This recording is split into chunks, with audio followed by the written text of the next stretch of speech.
Chairman সাহেব, হ্যাঁ বলো। প্রত্যেকবার তো আমরাই বড় গরু কোরবানি দিই, তাই এবার বড় গরু দিতে হবে নাকি? তাহলে চলো আমরা গরু দেখে আসি। চলেন চলেন।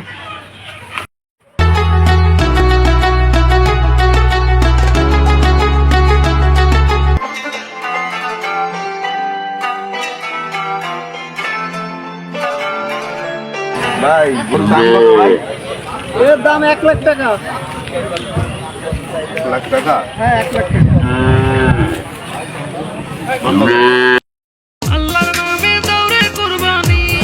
আসসালামু আলাইকুম চেয়ারম্যান সাহেব, ভালো আছেন?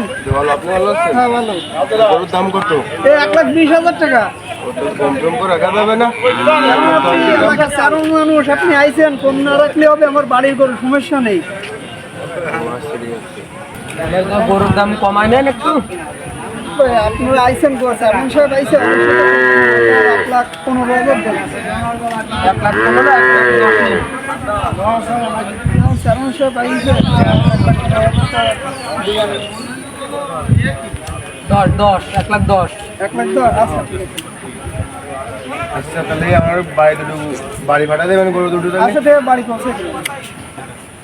আমাদের গ্রামের নাম করা চেয়ারম্যান, সুদকো চেয়ারম্যান, সে এসেছে 15 টাকার গরু কিনলি, তো গরু কুরবানি হালাল হবে না।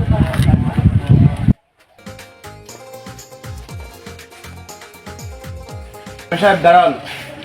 আসসালামু আলাইকুম। ওয়ালাইকুম জি আসসালাম। বলেন চেয়ারম্যান সাহেব। বলছি কালকে ঈদের দিন গেল, বড় গরু কোরবানি দিয়েছি, কিন্তু কেউ গোশ নিতে গিয়েনি, তাহলে কালকের থেকে মসজিদে নামাজ পড়া বন্ধ। কালকে দেখছিলাম বাজারে আপনার নামে কানাঘষি করছিল, আপনি নাকি সুদের টাকা দিয়ে গরু কিনছেন। চেয়ারম্যান সাহেব, আপনার যা বলার নামাজের পরে আপনাকে বলতেছি। দেখেন চেয়ারম্যান সাহেব, কোরবানির টাকা হলো বৈধ জিনিস। কোরবানি দিতে গেলে সবসময় হালাল টাকায় দিতে হয়, অবৈধ টাকা দিয়ে কখনো কোরবানি দিতে নেই, তাহলে সেই কোরবানিটা কখনো হয় না। আমি তো হালাল টাকা দিয়েই গরু কিনছি, তাহলে গোশ নিতে যাইনি কেন?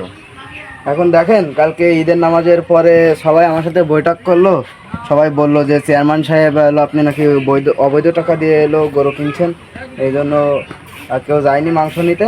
তো সবসময় বৈধ টাকা দিয়ে কোরবানি দেওয়ার চেষ্টা করবেন। আমাদের সমাজে অনেকে আছে অবৈধ টাকা দিয়ে কোরবানি দেয়। এই গোশ আমরা গরিব দুঃখীরা যদি সংগ্রহ না করি, তাহলে সবাই সচেতন হয়ে যাবে।